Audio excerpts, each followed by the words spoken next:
नमस्कार दोस्तों, मैं रितेश आप सभी का स्वागत करता हूं मेरे अपने चैनल आर रितेश मैथ्स पर।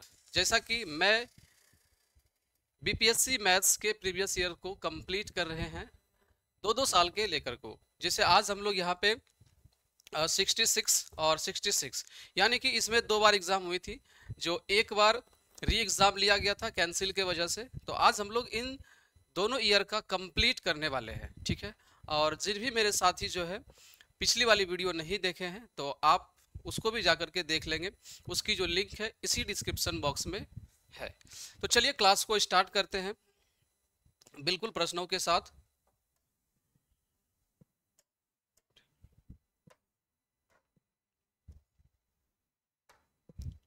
पहला प्रश्न है, एक शहर की जनसंख्या, ठीक है, इतना दिया गया है। यदि 5% की दर से सालाना बढ़ती है तो 2 साल बाद इसकी जनसंख्या क्या होगी।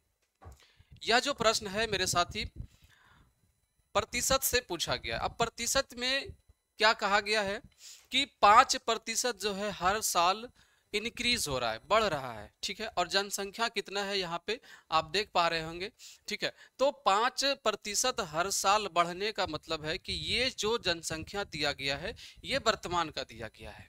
तो यहाँ पे हम लोग क्या करेंगे, सबसे पहले देख लेते हैं कि 5% का फ्रैक्शन वैल्यू क्या होता है। 5% का फ्रैक्शन वैल्यू की अगर हम बात करें तो 1/20 होता है, ठीक है, 1/20 होता है। तो हम लोग यहाँ पे रेशियो मेथड से करने वाले हैं। अगर 20 है पहले और 1 का इंक्रीज हो रहा है तो बाद में कितना हो जा रहा है, तो यहाँ पे हम लोग कर लेंगे पहले और बाद का रेशियो यहाँ से निकालेंगे। पहले 20 था, 1 का वृद्धि हो गया, अब कितना हो गया, 21 हो गया।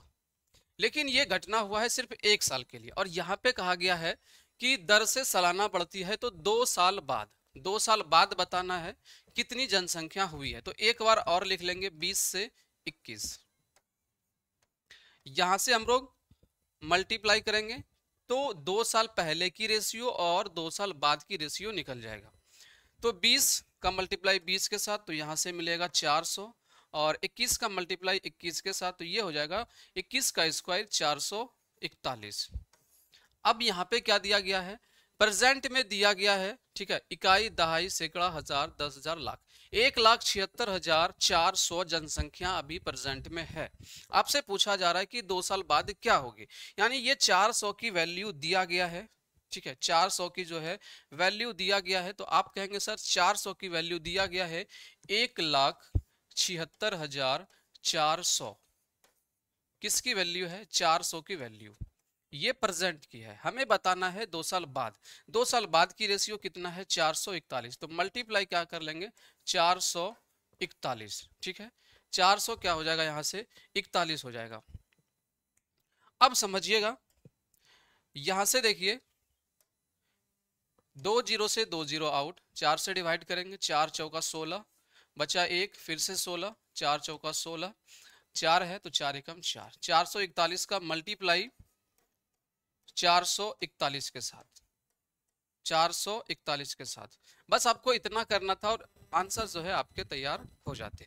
441 गुना 441 करेंगे तो यहां से आपको मिलेगा 1,94,481 वर्तमान का 2 साल बाद की, 1,94,481, यही आपका राइट आंसर हो जाएगा। इस प्रश्न का राइट आंसर हो जाएगा first will be the correct answer. I hope this point is clear. चलते हैं हम लोग अगले प्रश्न की ओर। अगला प्रश्न है, यदि m संख्याओं का औसत n स्क्वायर है और n संख्याओं का औसत m स्क्वायर है तो m प्लस n संख्याओं की औसत बताए। इस तरीके से ऑप्शन दिया गया है। तो यहाँ पे देख लेते हैं कि m संख्या की जो एवरेज दिया गया है n स्क्वायर है, ठीक है मेरे भाई, n स्क्वायर है। तो जनरली एवरेज का क्या मतलब होता है, total number of some upon में टोटल नंबर, कुल पदों की योग बटे कुल पदों की संख्या। तो यहाँ पे जो संख्या है वो क्या है, m है, और औसत है n स्क्वायर। तो सम की अगर हम लोग बात कर लेते हैं, योग की अगर बात कर लेते हैं, तो सम क्या हो जाता है, जो भी एवरेज है उसका मल्टीप्लाई संख्या के साथ। तो m मल्टीप्लाई एन स्क्वायर, ये क्या रहा होगा, m संख्याओं का योग। उसके बाद यहाँ पे दिया गया है n संख्याओं का औसत, n संख्याओं का जो औसत है यहाँ पे m स्क्वायर है। तो यहाँ पे सम क्या हो जाएगा, n संख्याओं के लिए सम n का मल्टीप्लाई एवरेज के साथ, एवरेज यहाँ पे क्या है m स्क्वायर। अब आपसे पूछा गया है m प्लस n की औसत बताइए, m प्लस n की औसत बताइए।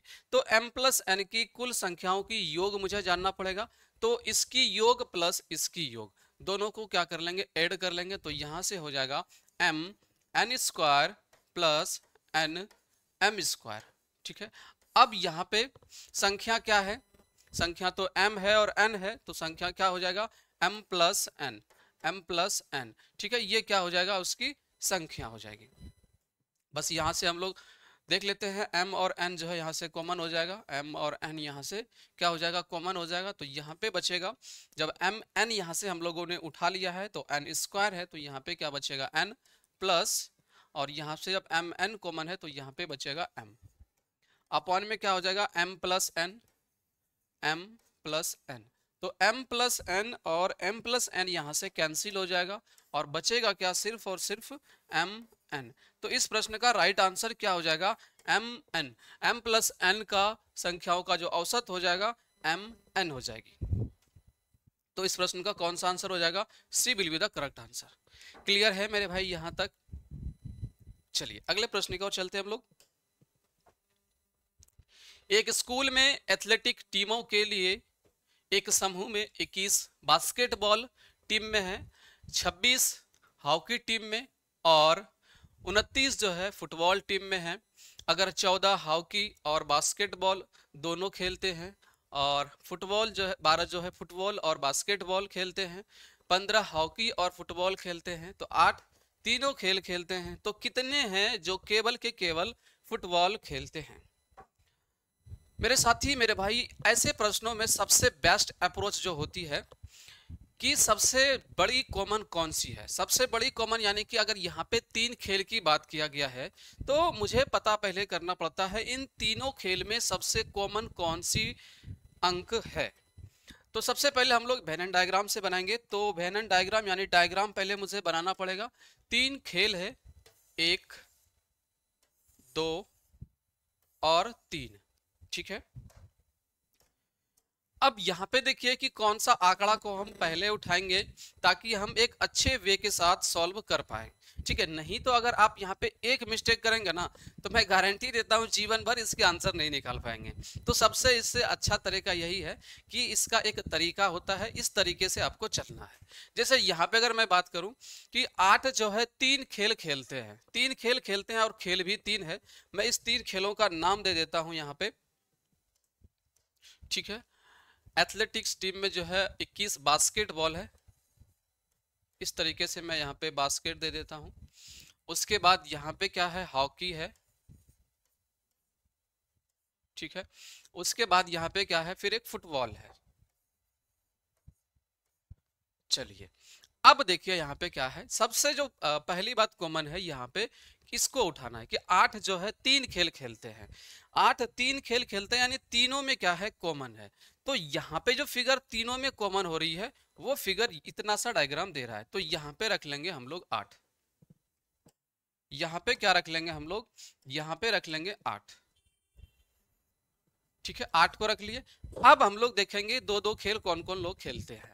तो चलिए अब यहां से उठाते हैं जो 2-2 खेलते हैं। पहले अगर 14 हॉकी और बास्केटबॉल खेलते हैं, अगर 14 जो है हॉकी और बास्केटबॉल, तो ये रहा आपका हॉकी और ये रहा बास्केट, 14 खेलते हैं दोनों।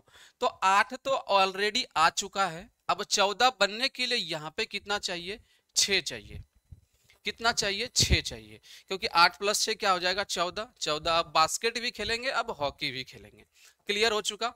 अगला है 12 फुटबॉल और बास्केटबॉल खेलते हैं। 12 जो है फुटबॉल और बास्केटबॉल खेलते हैं। तो फुटबॉल और बास्केटबॉल की फिगर को देखना है। फुटबॉल और बास्केटबॉल 12 लोग खेलते हैं, 8 यहाँ पे ऑलरेडी आ चुके हैं, तो 12 आने के लिए यहाँ पे कितना चाहिए, अब 4 चाहिए। 8 4 12। ठीक है, अगला यहाँ पे क्या है, अगला देखिएगा, अगला जो है यहाँ पे 26 हॉकी टीम में और 29 फुटबॉल टीम में है। अगर 14 हॉकी और बास्केटबॉल खेलते हैं, ये भी हो चुका। 12 फुटबॉल और बास्केटबॉल खेलते हैं, ये भी हो चुका। अब यहाँ पे दिया गया है 15 जो है हॉकी और फुटबॉल खेलते हैं। 15 यहाँ पे क्या है, हॉकी और फुटबॉल। तो 8 तो आ ही चुका है, 8 तो सभी में कॉमन है, तीनों खेलों में 8 तो आ ही चुका है। अब हॉकी और फुटबॉल को बनाने के लिए यहाँ पे कितना रखना पड़ेगा, 7, क्योंकि 8 + 7 यहाँ पे क्या हो जाएगा, 15 हो जाएगा।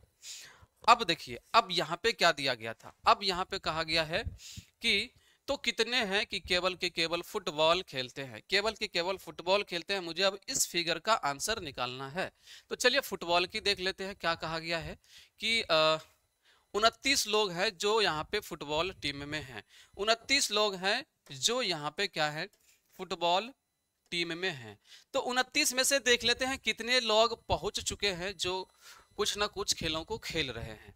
तो यहाँ से देख लेते हैं 8 और 4 15, 8 और 7 15, 15 और +4 यहाँ से 19। तो 19 ऐसे लोग पहुंच चुके हैं जो खेल को खेल रहे हैं, मतलब कॉमन कॉमन खेलों को खेल रहे हैं। कोई 2 खेल खेल रहे हैं और कोई यहाँ पे तीनों खेल रहे हैं। तो केवल जो बचेंगे अब 29 में से 19 को जब माइनस करेंगे तो यहाँ से क्या बचेगा, 10। अब 10 क्या निकला, ये निकला केवल के केवल यहाँ पे जो यहाँ पे फुटबॉल खेला जा रहा है। तो इस प्रश्न का राइट आंसर क्या हो जाएगा, 10 हो जाएगा। ठीक है, तो यहाँ पे हम लोग क्या रख सकते हैं, 10। तो इस प्रश्न का आंसर जो है आपका first will be the correct answer, पहला जो है करेक्ट आंसर हो जाएगा। चलिए अगले प्रश्न की ओर चलते हैं हम लोग। चौथा है, मोहन 25 दिनों में एक काम कर सकता है जिसे सोहन 20 दिनों में पूरा कर सकता है।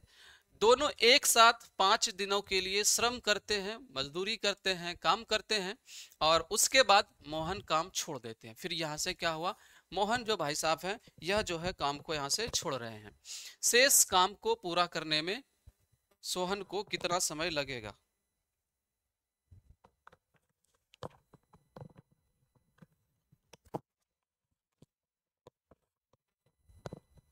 ठीक है, और यह जो प्रश्न पूछा गया आपका 66 में जो बीपीएससी एग्जाम हुआ था उसमें।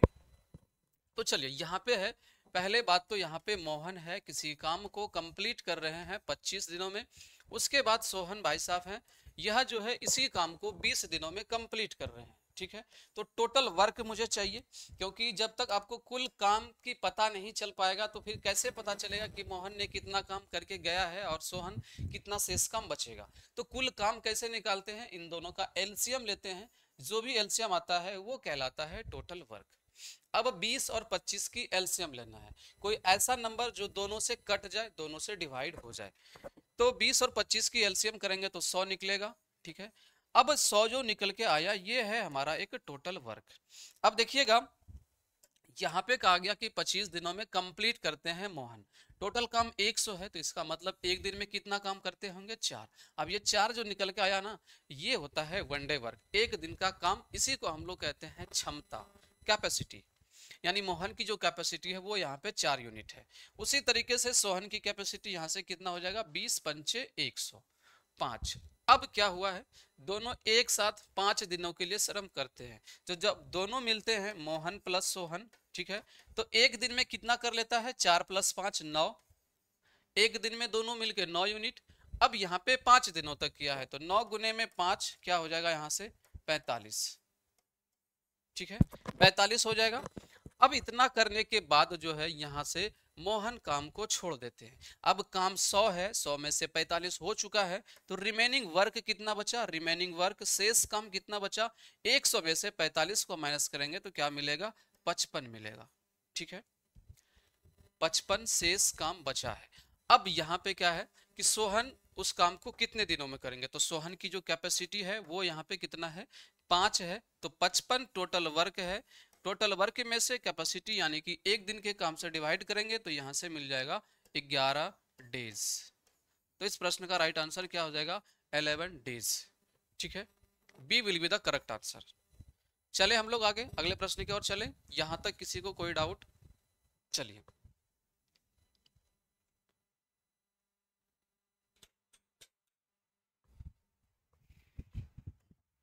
अगला है 5वां, निम्न में से कौन सा प्राकृतिक संख्या का वर्ग नहीं हो सकता है।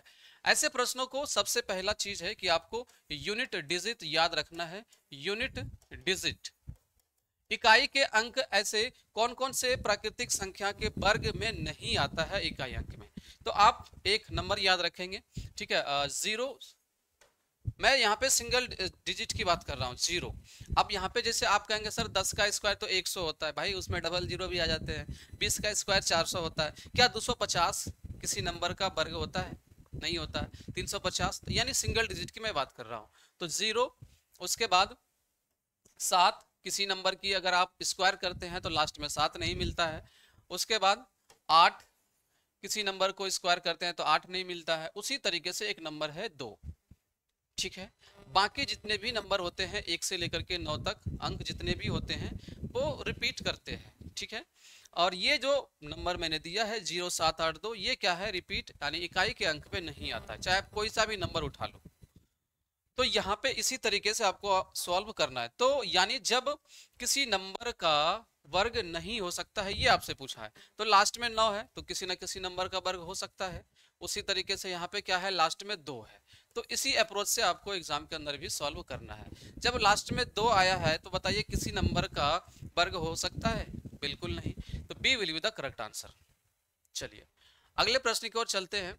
बहुत ही प्यारा सा सुंदर सा प्रश्न है, नंबर सिस्टम से पूछा गया। ऐसे प्रश्नों को भी हम लोग यूनिट डिजिट से ही सॉल्व करेंगे, क्योंकि अगर आप इक्वेशन के जरिए से चलेंगे तो काफी ज्यादा टाइम लेने वाला है, बड़ी लंबी चौड़ी सॉल्यूशन निकलेगी। इतना नहीं करना है, आपको ये देखना है कि इसमें जो है आपको बाई ऑप्शन का सहारा लेना है, ठीक है, बाई ऑप्शन। अब देखिए यहाँ पे 217x है प्लस 131y है, और इन दोनों को जब जोड़ा गया है तो 913 मिला है। तो यहाँ पे यूनिट डिजिट क्या है? 13 है, ठीक है। पहला ऑप्शन अगर हम लोग उठाएं, x की जगह पे 5, y की जगह पे 7। जब x की जगह पे हम लोग 5 रखेंगे तो 7 पचे 35 मिलेगा, 35 मिलेगा, यानी इसका यूनिट डिजिट यहाँ से 5 मिलेगा। y की जगह पे 7 रखेंगे तो 7 गुने में 1, तो इसका यूनिट डिजिट यहाँ से 7 मिलेगा। 5 प्लस 7 क्या हो जाएगा? 12। तो यहाँ पे लेकिन लास्ट का डिजिट 3 है और निकल के आया है 12, तो 2 मिला। तो ये तो होने वाला है नहीं। बात समझ में आ रही है? अगला अगर हम लोग उठाते हैं 3 और 2, जब हम लोग यहाँ पे x की जगह पे 3 रखते हैं तो 7 या 21, तो यूनिट डिजिट 1। y की जगह पे 2 रखते हैं तो 1 गुने 2 करेंगे तो 2, यूनिट डिजिट 2। 2 प्लस 1 3, यहाँ पे 3 मिल रहा है, इसमें सेटिस्फाइड हो रहा है। उसी तरीके से हम लोग एक बार इसमें भी सेटिस्फाइड कर लेंगे। x की जगह पे 3, तो 3 गुने 1, यहाँ से क्या मिला? 3 आपको। y की जगह पे क्या है? 2, 7 दूनी 14, 14 का 4, यूनिट डिजिट 4 मिल गया। 3 प्लस 4 यहाँ से क्या हो गया? 7, जो कि यहाँ पे 7 है भी। जब है भी यानी ये इक्वेशन सेटिस्फाइड हो चुका है, तो इस प्रश्न का राइट आंसर क्या हो जाएगा? बी। 3 और 2 वैल्यू को रखने पर आप जो है यहाँ पे सेटिस्फाइड हो रहे हैं। B will be the correct answer, आगे बढ़ने की जरूरत नहीं है। चलिए अगले प्रश्न की ओर चलते हैं हम लोग। एक पिता की आयु उसके पुत्र की आयु से 3 गुना ज्यादा है। 8 वर्ष के बाद पिता की उम्र उसके पुत्र की उम्र के 2.5 गुना हो जाएगी। 2.5 गुना कहने का मतलब 5/2, 2.5 हो जाते हैं कौन? उसके पिता। और 7 वर्ष के बाद पिता की उम्र उसके पुत्र की उम्र के कितने गुने हो जाएंगे, ये आपसे पूछा गया है। और यह प्रश्न आपका 66 में जो री एग्जाम हुआ था इसमें पूछा गया था। चलिए फादर और सन के बीच यहाँ पे रिलेशन है, फादर एंड सन। अब यहाँ पे कहा गया कि पिता की जो आयु है पुत्र की आयु से 3 गुना ज्यादा है। पुत्र की आयु से 3 गुना ज्यादा, अगर पुत्र की उम्र मैं यहाँ पे x मान रहा हूं तो इसका 3 गुना 3x हो जाएगा, 3x। तो ज्यादा है तो प्लस हो जाएगा, यानी यहाँ पे क्या मिलेगा? 4x। अब कहा गया 8 वर्ष के बाद, जब 8 वर्ष के बाद की बात कर रहा है तो पिता में भी +8 हो जाएगा और पुत्र में भी +8। ऐसा नहीं है कि पिताजी बढ़ रहे हैं और बच्चे वही हैं। जब 8 साल के बाद होंगे तो 8 साल बच्चे भी बढ़ेंगे, पिताजी भी बढ़ेंगे। तो यहाँ पे क्या हो जाएगा? 4x + 8 फादर जी हो गए, और ये बराबर हो जाएंगे x + 8 के। लेकिन ये बराबर कब होंगे? कहा जाता है कि उसके पुत्र के उम्र के 2.5 गुना हो जाती है। अब उसके पुत्र के जो उम्र निकल के आया है 8 वर्ष के बाद, इसके जो है यह 2.5 गुना हो जाती है कौन? इसके पिताजी। बस इतना ही करना है। अब यहां से देख लेते हैं 4x plus 8 is equal to 2.5 है, तो 2.5x प्लस 25 अठे क्या होता है 200, एक अंकों के बाद दशमलव है, यानी आप सीधा सीधा कह सकते हैं 20। यहां से हम लोग क्या करेंगे, माइनस करेंगे तो 1.5x मिल जाएगा आपको, और 8 प्लस में है, इस साइड जाएगा तो माइनस हो जाएगा, तो 20 में से 8 चला गया तो यहां से क्या मिलेगा आपको 12। तो यहां से x की वैल्यू क्या हो जाएगा 12/1.5, 15 अठी में 120 होता है, 15 अठी 120, तो यहां से 8 एक अंकों के बाद दशमलव था तो यहाँ पे, अच्छा 15 अठी 120 तो फिर दशमलव था तो यानी कि सीधा सीधा 1 0 तो खत्म ही हो गया। तो x की वैल्यू क्या निकल के आया 8 निकल के आया। अब क्या पूछा गया है, अब कहा गया है कि 7 वर्ष के बाद पिता की उम्र उसके पुत्र की उम्र के कितना गुनी हो जाएगी। तो यहाँ पे सन जो है निकल के चले आए हैं 8 वर्ष के, और जो फादर हैं ये कितने हो गए 8 चौका 32।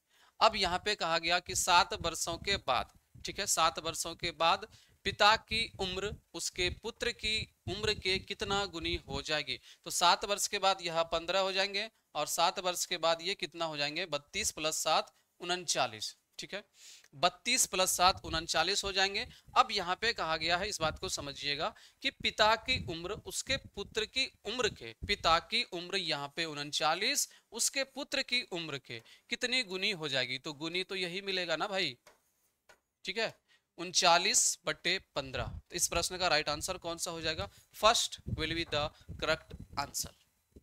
चले हम लोग आगे, चलिए अगला प्रश्न है, पार्टनरशिप से पूछा गया है, और यह भी प्रश्न 66 जो बीपीएससी री एग्जाम लिया गया था इसमें पूछा गया था कि 48,000 रुपए ए जो है लगाकर एक व्यापारी शुरू किया, कुछ महीने बाद बी भाई साहब भी 36,000 रुपए लेकर के पहुंच गया ए के पास, कह रहे हैं मुझे भी अब पार्टनर करना है बिजनेस, ठीक है।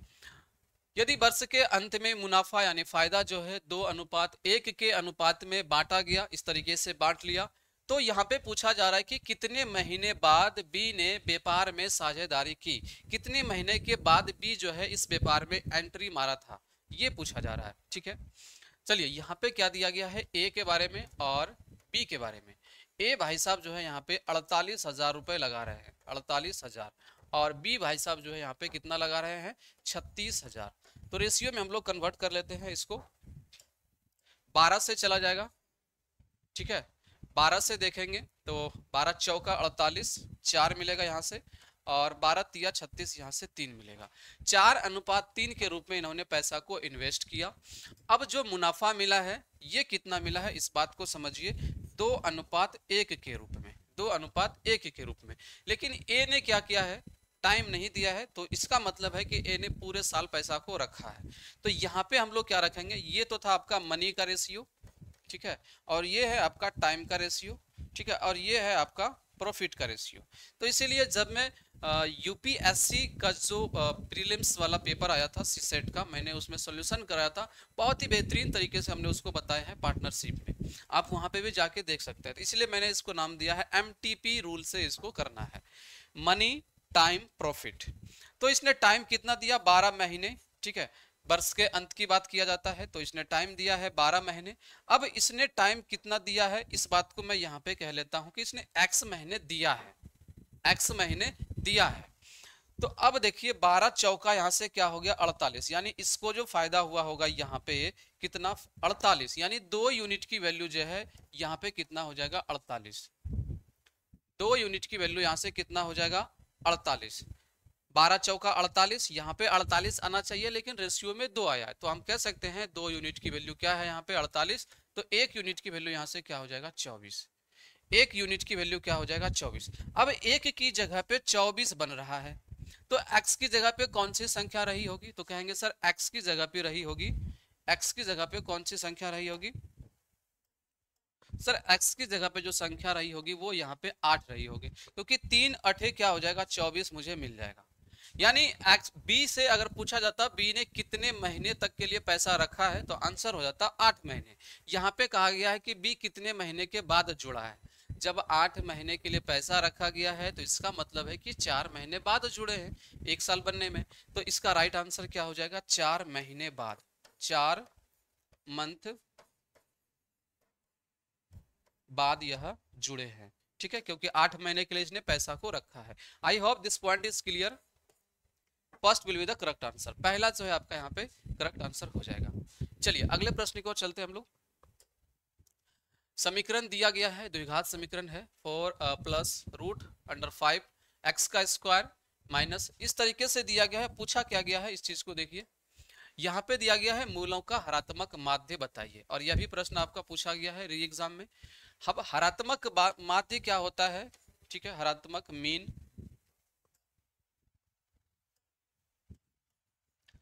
हरात्मक माध्य क्या होता है, इसकी एक फॉर्मूला होती है 2 इंटू में अल्फा इंटू बीटा बटे अल्फा प्लस बीटा। ठीक है, अब अल्फा प्लस बीटा क्या होता है, आप सभी को पता है कि अल्फा प्लस बीटा की अगर हम बात करते हैं तो अल्फा प्लस बीटा होता है माइनस बी अपॉन में ए, और अल्फा इंटू अगर बीटा की बात करते हैं तो होता है सी बटे ए। इतना आप सभी को पता होगा। तो इसमें ए और बी की वैल्यू कौन कौन सी हो जाएगी, ये आपका ए की वैल्यू है, ये आपका बी की वैल्यू है, और ये पूरा आपका सी की वैल्यू है। क्लियर है। तो alpha plus beta minus B by A, alpha into beta C by A, और यहाँ पे हरात्मक माध्य के लिए फॉर्मूला होता है 2 into alpha into beta upon में अल्फा प्लस बीटा। तो अल्फा इंटू बीटा पहले तो लिख लेते हैं, यहाँ पे 2 है तो 2 मल्टीप्लाई अल्फा इंटू बीटा क्या होता है, alpha into beta C by A होता है, सी बाई ए। अच्छा एक चीज आप कह सकते हैं कि इसके बटे में भी ए आएगा, इसके बटे में भी ए आएगा, तो ए तो दोनों जगह कट जाएगा, वहां से हम डायरेक्ट भी कर सकते हैं। तो अगर नहीं तो हम लिख भी सकते हैं alpha into beta C by A. तो सी का वैल्यू यहाँ पे क्या है, 6 प्लस 3 रूट 3, ठीक है, बटे में ए का वैल्यू यहाँ से क्या हो जाएगा 4 प्लस रूट 5, ये क्या है ए की वैल्यू है। अब इस पूरे के बटे में क्या है alpha plus beta, alpha plus beta क्या है माइनस बी बाई ए, यहाँ पे ऑलरेडी माइनस है तो यहाँ पे क्या हो जाएगा प्लस हो जाएगा। ठीक है, तो प्लस में सीधा सीधा लिखा जाएगा आपका 2 प्लस रूट 3। ठीक है, ये निकल के आया आपका बी का मान, और ए का मान यहाँ से निकलेगा 4 प्लस रूट 5। बस इतना ही करना था। अब यहाँ से देखेंगे ये जो ए वाली वैल्यू थी ये तो खत्म ही हो गया। अब यहाँ से बस आपको क्या करना है समझिएगा, इस 6 को क्या कर लेते हैं यहाँ पे कॉमन कर लेते हैं, 2 तो है ही, इंटू यहाँ से हम लोग 3 कॉमन कर सकते हैं बिल्कुल। अब 3 दूनी 6, 2 बचा प्लस रूट 3, इतना बचा बटे में, बटे में क्या बचा है 2 प्लस रूट 3। ठीक है, तो यहां से 2 प्लस रूट 3 क्या हो जाएगा कैंसिल हो जाएगा, 2 प्लस रूट 3 और 2 प्लस रूट 3 कैंसिल, तो 2 तिया 6 इस प्रश्न का क्या हो जाएगा राइट आंसर। 6 क्या हो जाएगा हरात्मक माध्य हो जाएगा। चले हम लोग आगे, D will be the correct answer. अगला है, यदि एक समानांतर श्रेणी के प्रथम 11 पदों का योगफल उसके प्रथम 19 पदों के योगफल के बराबर है तो प्रथम 30 पदों का योगफल बताइए। अब समानांतर श्रेणी की सबसे बेस्ट प्रश्न है यह वाला। अगर इस पूरे एग्जाम की भी बात करें तो सबसे बेस्ट प्रश्न यही है, क्योंकि इसमें ना थोड़ा सा कैलकुलेशन करवाया गया है। ठीक है, कोई लंबी चौड़ी नहीं है, लेकिन जो भी करवाया गया कैलकुलेशन थोड़ा इसमें अच्छी खासी है। अब यहाँ पे देखिए प्रथम 11 पदों की योगफल की बात करता है, तो n पदों की योगफल एक फॉर्मूला होता है n/2। ठीक है, तो यहाँ पे हम सीधा सीधा कह सकते हैं कि 11 पदों की योगफल है, तो n की वैल्यू यहाँ पे कितना है 11, 11 बटे 2 हो जाएगा, इंटू में क्या होता है 2a प्लस n-1, n की वैल्यू यहाँ पे क्या है 11, 11 में से 1 माइनस तो 10, और इंटू में होता है d। ठीक है, ये फॉर्मूला होता है, यहाँ जगह कम होने की वजह से मैं यहाँ पे नहीं लिख पा रहा हूँ। इसकी फॉर्मूला होता है n/2 इंटू में 2a प्लस n-1 इंटू में d, ये होता है n पदों का योगफल, n पदों का योगफल। अब यहाँ पे दिया गया है 11 पदों का योगफल। अब यही चीजें कहा गया है कि ये बराबर है, कितने पदों के योगफल के? प्रथम 19 पदों के योगफल के। तो यहां से हो जाएगा 19/2, ए की वैल्यू अब इसमें, एन की वैल्यू इसमें अब 19 बन चुका है, और 2a, ए का मान तो नहीं दिया गया, प्लस n-1, n यहाँ पे 19 है, 19 में से 1 माइनस तो 18, और इंटू में d होता है। बस यहां से मुझे a और d की वैल्यू पता चल जाएगा। अब मुझे निकालना है प्रथम 30 पदों का योगफल, यानी कि n 30 की वैल्यू निकालना है। और क्या निकालना है, इसको आप कह सकते हैं कि 30/2, ठीक है, इंटू में 2a n-1, 30 में से 1 माइनस 1 यानी कि 29d, ये आपको ज्ञात करना है। चलिए यहां से आप सॉल्व करना स्टार्ट कर देते हैं। ठीक है, 2 से 2 हमारा आउट हो जाएगा, तो यहां से क्या बचेगा, 11a, ठीक है, प्लस जब 2 से इसमें भी डिवाइड जाएगा तो 2 पंचे 10, यहां से 5 मिलेगा, 11 पचे 55d।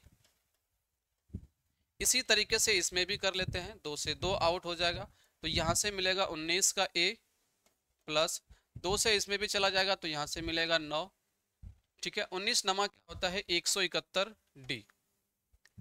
चलिए यहां से माइनस करेंगे तो आपको मिलेगा माइनस का 11a बराबर 55d, 171d से माइनस हो जाएगा तो क्या मिलेगा, 116d, 116d, ठीक है। अच्छा यहाँ पे क्या है, यहाँ पे सिर्फ और सिर्फ 19 है, 19 में से 11 माइनस, तो भाई यहाँ पे आपको क्या मिलेगा, 8 मिलेगा।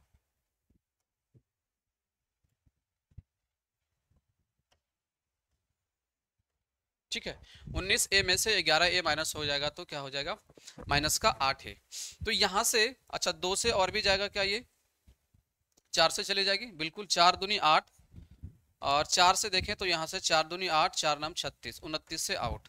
तो a की वैल्यू अगर हम लोग यहां से बात करें तो कहेंगे -29d बटे में 2, ये क्या निकल के आया, a की वैल्यू। ठीक है, a की वैल्यू अब हम लोग क्या करेंगे, उस वाले इक्वेशन में पुट कर लेंगे।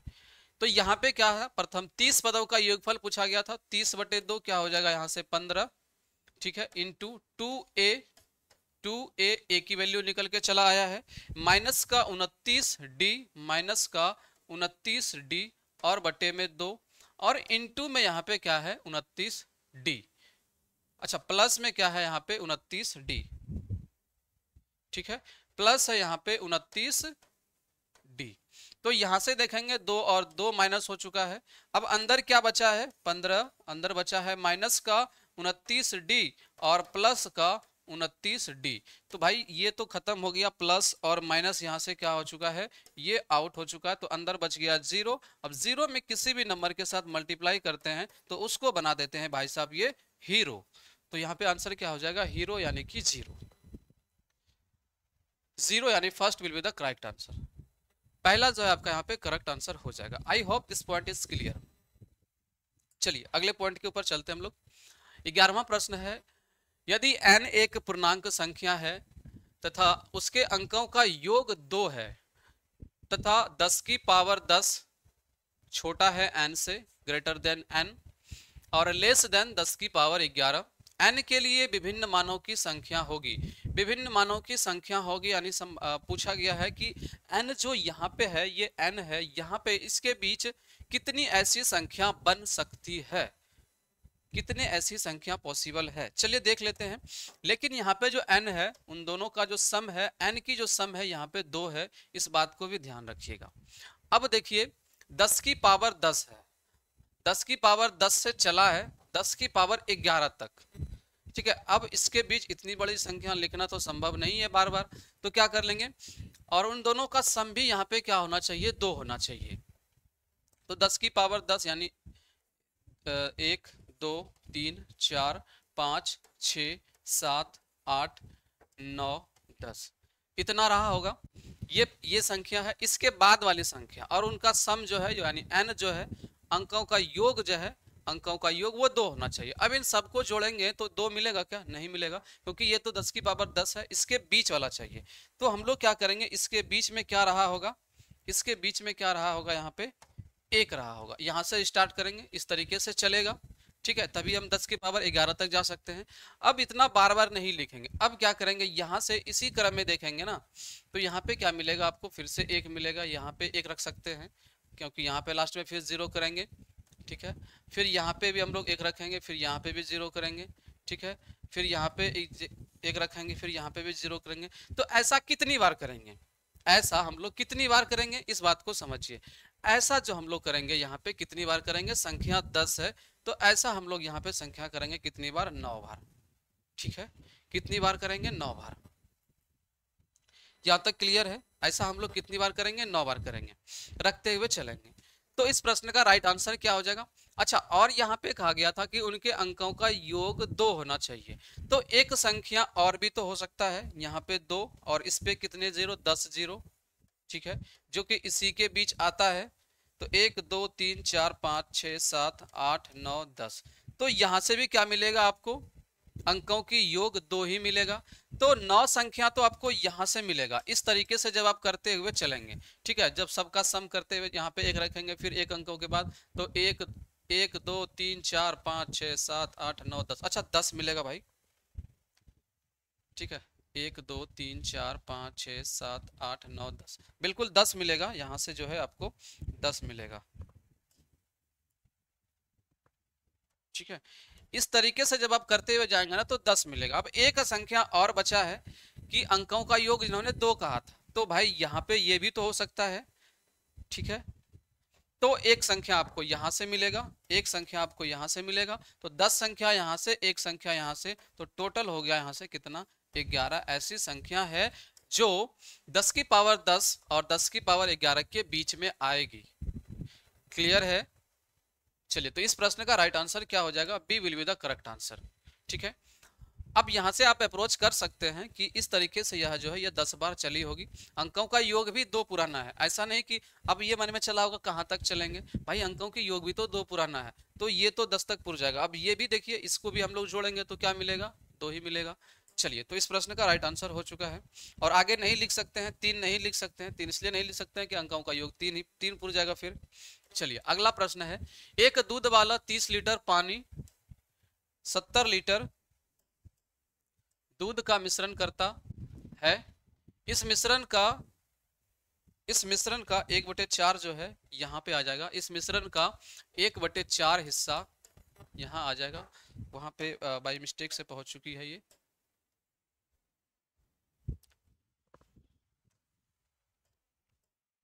इस मिश्रण का 1/4 हिस्सा बेचने पर वह उसमें जितना मिश्रण बेचा है ना, उतना ही पानी बचे हुए मिश्रण में डाल देता है। अंतिम मिश्रण में पानी का दूध से कितना अनुपात है, अंतिम मिश्रण में, फाइनल जो है, दूध से पानी का दूध से क्या अनुपात है, ये पूछा गया है।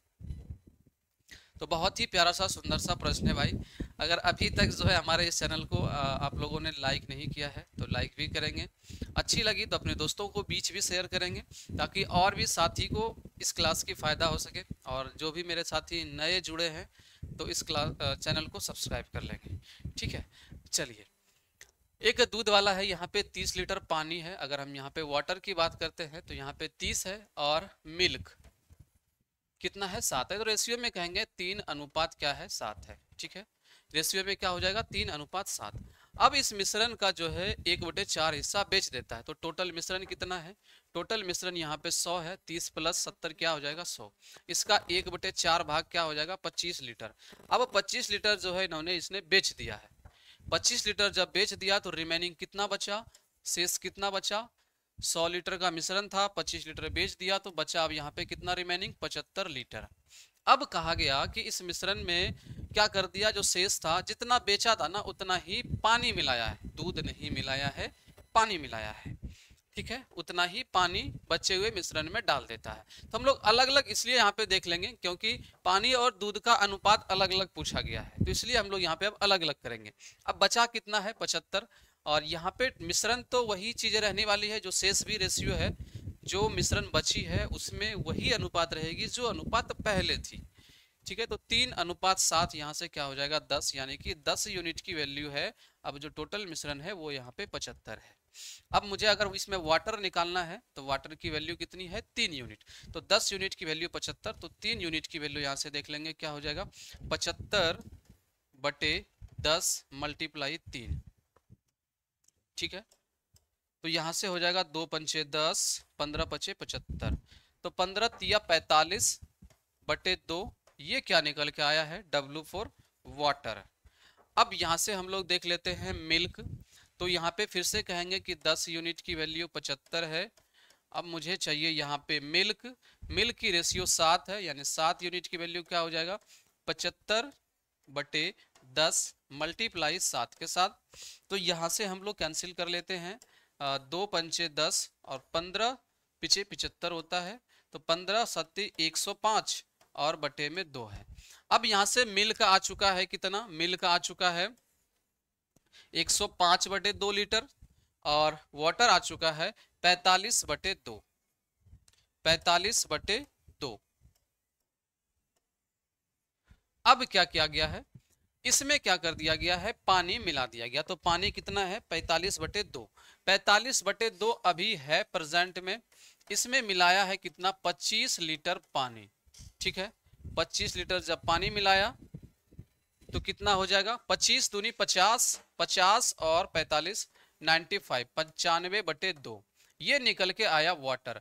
अब यहाँ पे आपसे पूछा गया है कि पानी का दूध से कितना अनुपात है, पानी का दूध से, तो पानी तो भाई ये निकल के चला आया 95/2, और दूध से, दूध कितना है, दूध यहाँ पे है 105/2, 105/2, 2 से 2 कैंसिल हो जाएगा, 19 पचे 95, 21 पंचे 105, तो यहाँ से क्या निकल के आया 19/21, 19/21। इस प्रश्न का राइट आंसर क्या हो जाएगा 19/21, 19/21 हो जाएगा, ठीक है। ये यहाँ पे रेशियो, यहाँ तक क्लियर है। चलिए 19/21, अच्छा बटे में दिया गया है, अनुपात का मतलब बटे भी होता है, तो 19 बटे यहाँ पे क्या हो जाएगा 21, इस प्रश्न का right answer B will be the correct answer. चलिए अगले प्रश्न की ओर चलते हैं हम लोग। अगला है, एक ताला चाबी बनाने की फैक्ट्री में एक मशीन 1 मिनट में 100 ताले की दर से सिर्फ ताले ही उत्पादित करती है, और हर 1000 ताले का उत्पादन करने के बाद जो है मशीन की सफाई करनी पड़ती है, उसमें उसको 5 मिनट का समय लगता है। दूसरी मशीन 1 मिनट में 75 चाबी की दर से सिर्फ चाबियां ही बनाती है, और हर 1500 चाबियां बनाने के बाद क्या करती है, इस मशीन की सफाई करनी पड़ती है, और इसमें से 10 मिनट का समय लगता है। यदि दोनों मशीनों पर एक साथ ताला चाबी का निर्माण किया जाए, काम शुरू करे, तो 9000 ताला चाबी की जोड़ यानी जोड़ी जो है पेयर तैयार करने में न्यूनतम कितने मिनट का समय लग जाएगा। भाई बहुत ही लंबी चौड़ी प्रश्न है। यहाँ पे क्या पूछा गया, इस चीज को ध्यान रखिएगा। यहाँ पे पूछा गया है न्यूनतम कितने मिनट का समय लगेगा, ठीक है। कितना बनाना है, 9000 ताला चाबी बनाना है, ठीक है। तो किसी एक पॉइंट को उठा लेंगे हम लोग। यहाँ पे क्या कर लेंगे, यहाँ पे 2 मशीनें हैं, पहला मशीन ताला का काम करती है और दूसरा मशीन चाबियां का काम करती है, ठीक है। तो हम लोग चाबियां वालों को इसलिए ले लेंगे क्योंकि वहां से भी आंसर निकाल सकते हैं। जैसे यहाँ पे बात किया गया है कि हर 1500 चाबियां बनाने के बाद जो है मशीन क्या करती है, सफाई करनी पड़ती है, लेकिन यहाँ पे दर क्या है, 1 मिनट में 75 चाबी बनाती है। तो आप कह सकते हैं कि 75 मिनट में 1 चाबियां बनाती है, सॉरी 1 मिनट में, यानी 75 चाबियां बनाने में 1 मिनट का टाइम लगता है, 1 मिनट का टाइम लगता है। तो इस हिसाब से जब 9000 ताला चाबी बनाया गया होगा तो कितना टाइम लगा होगा 9000, तो आप कहेंगे सर यहां से हो जाएगा कितना, 75 बनाने में कितना लगता है, 1 मिनट का टाइम लगता है, तो 90 बनाने में कितना लगेगा। अच्छा इस बात को आप इस तरीके से भी समझ सकते हैं, सीधा सीधा हम यही कह सकते हैं कि 1 मिनट में 75 चाबी बनाता है, तो 90,000 ताला चाबी बनाने में कितना समय लगा होगा, 90,000 9000 है यहाँ पे, ठीक है। ये कितना है आपका 9000 है, 9000 है। जब 1 मिनट में 75 चाबी सिर्फ चाबियां ही बनाती है, तो 90,000 ताला चाबी बनाने में कितना समय लगा होगा? तो फिर से मैं 90,000 कह रहा हूँ, 9,000। तो यहाँ पे क्या हो जाएगा, 9,000 बनाने में कितना लगा होगा बटे में 75। सिंपल सी बात है। लेकिन यहाँ पे समझिएगा, कहा गया है कि हर 1500 चाबियां जब बनाते हैं तब मशीन की सफाई करनी पड़ती है, और इस केस में उसको 10 मिनट का टाइम भी लगता है। तो भाई यहाँ पे जो टाइम लॉस हो रहा है 9,000 काम करने पर 10 मिनट का लॉस हो रहा है, लेकिन कितनी बार, इसको समझिएगा। यहाँ पे कहता है कि हर 1500 चाबियां बनाने के बाद, अब 15 छिक 90 होता है, यानी कि 6 आता है डिवाइड करने पर, लेकिन मशीन कितनी बार बंद किया गया होगा? 5 ही बार। ठीक है, अगर शुरू से देखेंगे तो 5वीं बार बंद करेंगे तो हो जाएगा। तो यहाँ पे मल्टीप्लाई करना पड़ेगा 5 से। 15 छिक 90 होता है, 9,000 बनाने में क्या 6 यूनिट का काम आता है, लेकिन वहां पे जो मशीन बंद किया गया होगा तो वहां से जब काउंट करेंगे तो 1 कम मिलेगा, यानी 5 ही बार मशीन को बंद करेंगे तो 9,000 जो है हम लोग ताला चाबी का निर्माण कर लेंगे। और 1 मिनट में 75 चाबी बनाता है, तो 75 से डिवाइड करेंगे तो टाइम मिल जाएगा कि 9,000 बनाने में कितना लगा है। तो यहां से हम लोग देखते हैं डिवाइड करके क्या मिलेगा। 75 गुना 112 जब करते हैं तो हम लोग यहाँ से मिलता है 900, तो 1 0 है तो 1 0 चिपक जाएगा, तो यहाँ से मिलेगा आपको 120 प्लस 10 पचे 50, 10 पचे 50, 120 प्लस 50 क्या हो जाएगा, 170 मिनट। 170 मिनट जो है आपका यहाँ पे राइट आंसर हो जाएगा, 170 मिनट। B will be the correct answer. B जो है आपका यहाँ पे करेक्ट आंसर हो जाएगा। क्लियर है? चलिए अगले प्रश्न की ओर चलते हैं हम लोग। बहुत ही लंबा चौड़ा प्रश्न दिया गया था, आंसर आप इतना में ही निकाल सकते हैं। अब ऐसा नहीं कि एक बार ताला का अलग निकालेंगे फिर चाबियां के लिए अलग निकालेंगे। भाई जब यहाँ पे कही दिया गया है कि 9,000 ताला चाबी की जोड़ी बना दिया गया है, तो पहला मशीन की कोई जरूरत नहीं है, यहाँ से आप निकाल सकते हैं। अगला है, यदि y equal to log 2x के पावर 2 है और इसी तरीके से 6 log 2x प्लस 12 धन संख्या है, तो समीकरण दिया गया है x की पावर y बराबर दिया गया है 256। कितना दिया गया है? 256। 256। अच्छा, 256 किस नंबर का परफेक्ट स्क्वायर होता है? आप सभी को पता होगा कि 256 जो है यहाँ पे 16 का स्क्वायर होता है। किसका होता है? 16 का स्क्वायर। 16 का स्क्वायर होता है 256। और किसका हो सकता है? अगर हम यहाँ पे 16 की बात करें तो 4 का स्क्वायर और इसके पावर भी स्क्वायर, यानी 4 की पावर 4 भी कह सकते हैं। कितना हो जाएगा यहाँ पे? 256। तो अब क्या करना पड़ेगा आपको? x और y की जगह पे इस समीकरण में रखना पड़ेगा, यानी ये है आपका x की वैल्यू और ये है आपका यहाँ पे y की वैल्यू। ठीक है, उसी तरीके से यहाँ पे x की वैल्यू और यहाँ पे क्या हो जाएगा, y की वैल्यू रखना पड़ेगा। तो x की जगह पे 16 और y की जगह पे 2 इस इक्वेशन में रखना पड़ेगा। लेकिन एक बात को समझिए, यहाँ पे ऑप्शन दिया गया है, क्या x के लिए कोई हल नहीं है? हल तो होगा ही, क्योंकि जब इस तरीके से बराबर है हल तो होगा ही। ठीक है, x के लिए 2 ही हल है, x के लिए 3 ही हल है, 3 हल तो होगा नहीं, क्योंकि यहाँ पे निकला ही 2 ही है वैल्यू।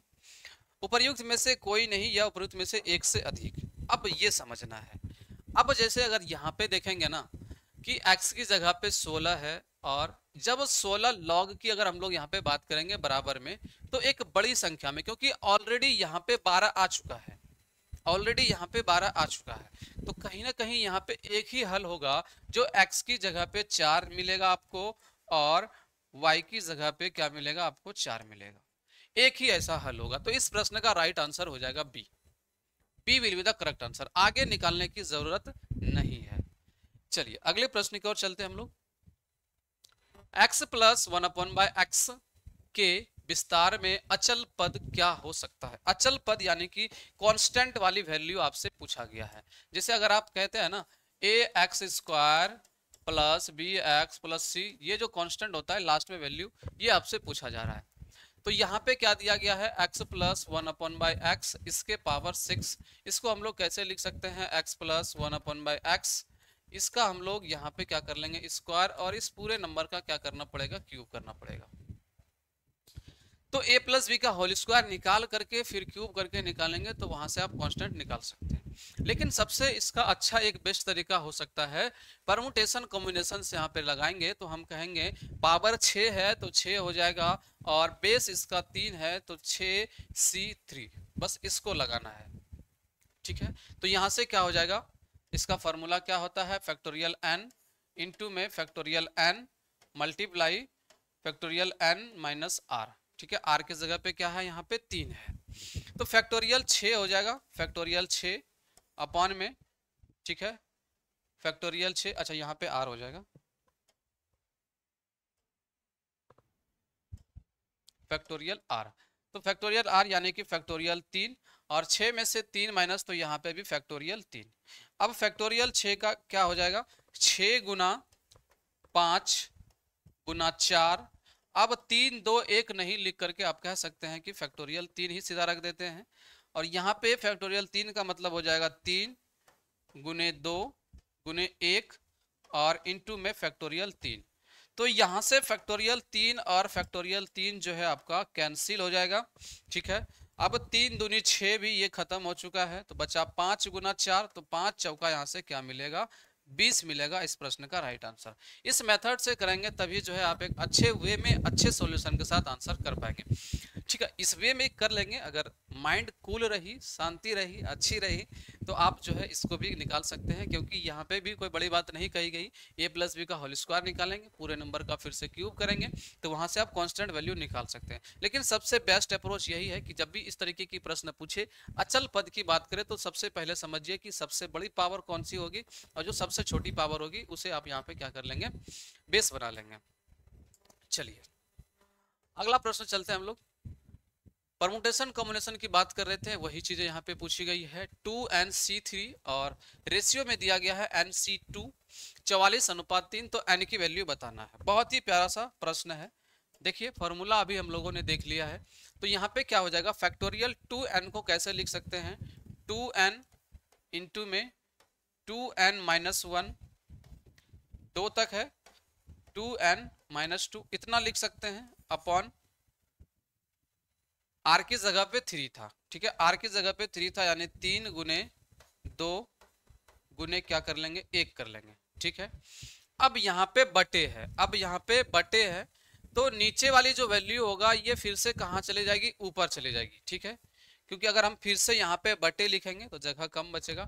आप ऐसा समझिए कि इसके जो चौथे वाले नीचे भाग बचे होंगे, ये कहाँ चले जाएंगे, उठ के सबसे ऊपर, सबसे ऊपर, यानी C2 यहाँ पे क्या है, C2 है, तो इसका फैक्टोरियल क्या हो जाएगा, 2 गुने में 1, अपॉन यहाँ पे क्या है, सीधा का सीधा n है, तो यहाँ पे क्या हो जाएगा, n इंटू n माइनस 1, ठीक है। यही चीज अभी यहाँ नीचे लिखते हैं। अब बराबर में दिया गया है 44/3, 44/3, बस इतना दिया गया है। एक बार समझिएगा फिर से, ये फैक्टोरियल है, फैक्टोरियल क्या होता है, फैक्टोरियल यहाँ पे 2n है, हम लोग उसमें घटते हुए चलते हैं, ये r की वैल्यू है, तो 3 2 1, उसी तरीके से यहाँ पे क्या हो जाएगा, 2 है तो 2 इंटू में 1, और n है तो इंटू n माइनस 1, 44/3। अब यहां से देख लेते हैं क्या क्या चीजों को हम लोग काट पीट कर सकते हैं। चलिए तो यहां से अगर हम देखें तो 2n, 2 चला गया, n है, n यहाँ पे भी है, खत्म हो चुका है, 3 है तो इस साइड में भी 3 है, ये भी खत्म हो चुका है। अब क्या बचा, यहाँ पे 2 बचा है, तो ये मिलेगा आपको 22।